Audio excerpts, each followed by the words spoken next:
wabarakatuh.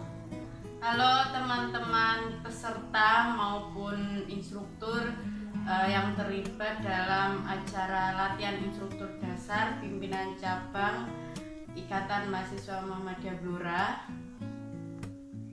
Sebelumnya saya ucapkan mohon maaf sebesar-besarnya kepada seluruh panitia, instruktur, dan peserta karena saya tidak bisa hadir langsung di acara tersebut karena ada beberapa kendala. Nah, meskipun kita berjumpanya melalui teknologi seperti ini, kita tidak bisa langsung bertemu secara langsung, tapi saya harap teman-teman semua tetap semangat dan tetap menikmati proses yang ada. Insya Allah materinya tetap akan tersampaikan dengan baik. Oke, pada kesempatan kali ini saya akan menyampaikan sedikit hal tentang psikologi perkaderan. Barangkali dari peserta sudah tidak asing dengan psikologi, apa itu psikologi, dan tentunya apa itu perkaderan sudah tahu ya. Nah, kemudian yang saat ini akan kita bahas, poin utamanya adalah bagaimana sih kontribusi psikologi itu dalam perkaderan, terutama perkaderan di IMM ya kan. Nah, psikologi itu sendiri ilmu yang mempelajari tentang perilaku, tanda petik perilaku manusia. Nah, karena psikologi itu membahas tentang perilaku manusia, jadi itu sangat berpengaruh pada perkaderan kita, yang mana perkaderan kita itu melibatkan manusia-manusia gitu. Kader-kader kita kan seorang manusia-manusia yang berstatus sebagai mahasiswa gitu ya. Untuk bagaimana cara kita memperlakukan kader-kader kita, bagaimana kita mengkonsep sebuah pengkaderan itu sehingga orang-orang yang sedang kita kader itu dapat mengikuti alur pengkaderan kita yang udah kita konsep, sehingga tujuan kita melakukan pengkaderan itu bisa tercapai dengan baik. Nah, berbicara tentang perilaku manusia ya, perilaku manusia itu output dari apa yang ada dalam unsur-unsur kepribadian manusia itu sendiri. Jadi ada akal, kemudian ada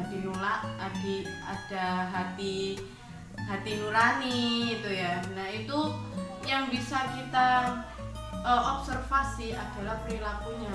Jadi perilaku manusia itu tidak asal berperilaku aja.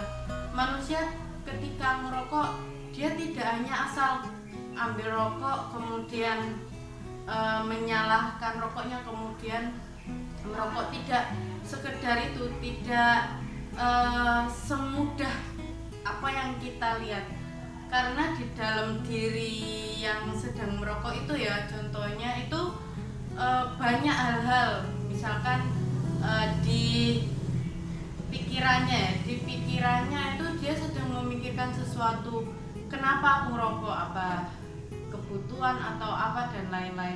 Kemudian hati nuraninya seperti apa, kayak gitu. Sederhananya orang makan itu juga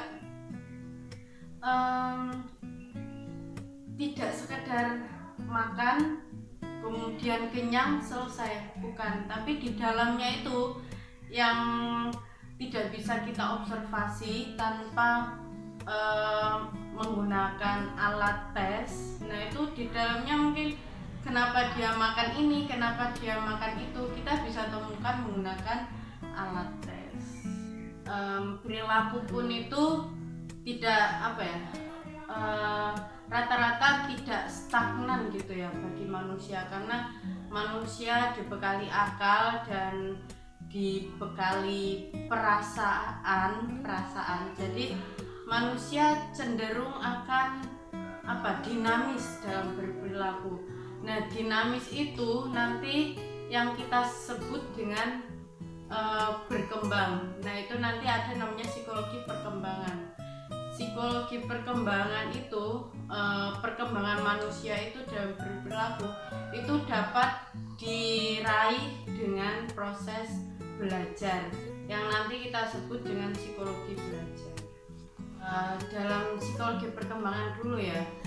Psikologi perkembangan itu salah satu cabang ilmu psikologi yang mempelajari perkembangan psikologi manusia dari usia 0 sampai dengan meninggal.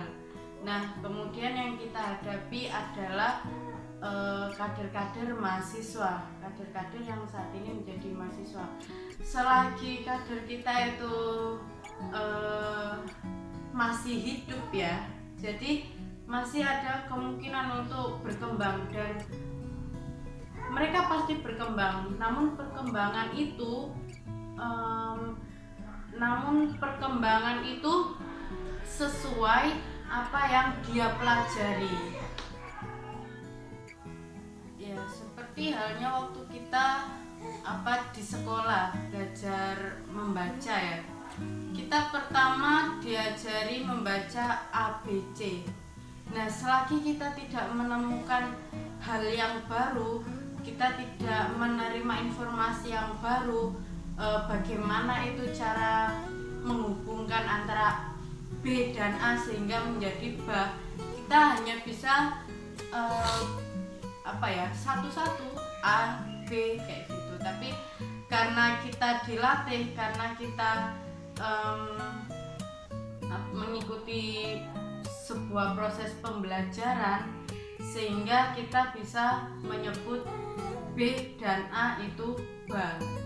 Nah, begitu pula dengan nanti dalam proses pengkaderan. Jadi proses pengkaderan itu seharusnya itu dalam diri kader itu ada perkembangan perilaku.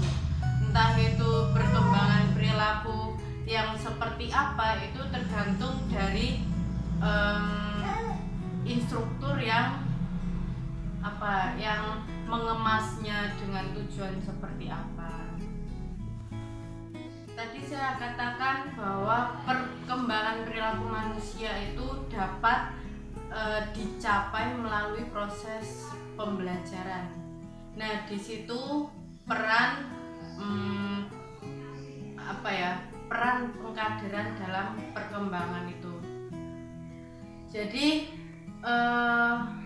dalam belajar itu belajar itu dapat dikategorikan berhasil ketika ada sesuatu yang baru. Misalkan kader itu ya sebelum mengikuti pengkaderan yang teman-teman jalankan itu ibaratnya masih kosong gitu ya, entah pengetahuannya, entah perilakunya, entah ya intinya masih kosong, belum memiliki sesuatu yang akan kalian tuju itu. Kemudian kalian kader ini, kalian tempah di pengkaderan kalian. Nah, setelah ditempa ini seharusnya kader itu sudah terisi. Nah, isinya ini sesuai dengan proses yang sudah terjadi dalam pengkaderan yang teman-teman jalankan itu. Lalu apa sih tujuan tercapainya indikator berhasilnya pengkaderan kita di IMM? Apa kira-kira? Nah, ya, tentu saja RIH. Apa itu RIH? RIH itu muatan dari trikompetensi dasar. Jadi kita sebagai instruktur ya harus mengenal bagaimana kompetensi kader-kader kita sebelum kita kader, kita beri kita olah di dalam proses pengkaderan kita. Kita harus tahu, oh misal si A ini tingkat religiusitasnya seperti apa, setinggi apa, kemudian intelektualnya itu udah kemampuannya seperti apa, kemudian humanisnya, hubungan dia di masyarakat, di lingkungan itu seperti apa. Kita harus tahu dulu dan bisa membuat sedikit penilaian gitu terhadap itu. Nah, kemudian ketika seluruh kader itu kita sudah tahu, oh ini kader kita seperti ini. Habis itu kita melakukan proses pengkaderan itu, misalkan DAD ya. Jadi di dalam DAD itu harus bisa membuat kader-kader yang sebelumnya RI hanya itu dalam dalam kategori demikian harus bisa berkembang menjadi lebih baik. Itu kan tujuan dari pengkaderan kita. Selanjutnya, bagaimana metode kita dalam mengkonsep pengkaderan itu sehingga goal kita itu bisa tercapai, apa yang kita harapkan dari kader itu bisa tercapai. Nah, dalam metode ini ya itu psikologi juga sangat memperhatikannya. Dalam metode kita mengadakan proses pengkaderan itu ada beberapa hal yang perlu kita fokuskan. Yang pertama ada setting situasi. Setting situasi itu kapan waktu yang tepat dilakukan proses pengkaderan ini, kemudian di mana tempatnya, kemudian bagaimana sih suasana yang dibutuhkan dalam proses pengkaderan itu, kemudian kesiapan pelakunya, kesiapan instruktur dan kesiapan kadernya itu sendiri. Jadi percuma kita memberikan setting situasi yang bagus tapi kesiapan kader dan instrukturnya masih kurang. Entah itu kesiapan fisik, entah itu kesiapan rohaninya, itu juga perlu kita pikirkan baik-baik. Kemudian alat pendukung ya. Alat pendukung itu tujuannya untuk mengevaluasi bagaimana proses kita itu sudah sesuai prosedur apa bagaimana. Itu sangat penting karena itu data. Jadi ketika pada kesempatan kali ini kita mengukur ternyata proses yang kita jalankan itu kurang efektif, jadi kita bisa mengevaluasi untuk di kemudian hari ini akan ditambahi suatu hal yang lain untuk menutupi kekurangan proses pengkaderan kita atau seperti apa begitu. Kemudian yang nggak kalah penting juga muatan itu ya materi. Kita harus merencanakan betul-betul juga materi, muatan yang ada di dalam pengkaderan itu. Jadi apa saja sih yang harus diberikan kepada kader kita sehingga kader kita itu bisa untuk sesuai apa yang kita harapkan, seperti itu. Dalam muatan atau materi-materi apa yang akan kita berikan kepada kader itu harus ada indikatornya.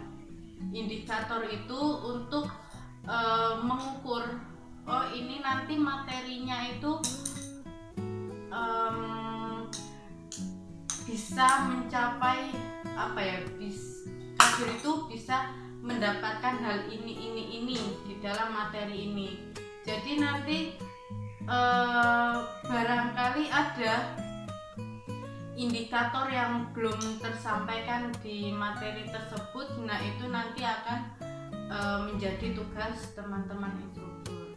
Karena ketika indikator itu tidak berhasil tersampaikan dalam proses pengkaderan itu akan menghambat goal yang teman-teman usahakan. Nah itu ya teman-teman, itu tadi pengantar dari saya. Nah selanjutnya kita masuk dalam sesi berikutnya. Sekian, wassalamualaikum warahmatullahi wabarakatuh.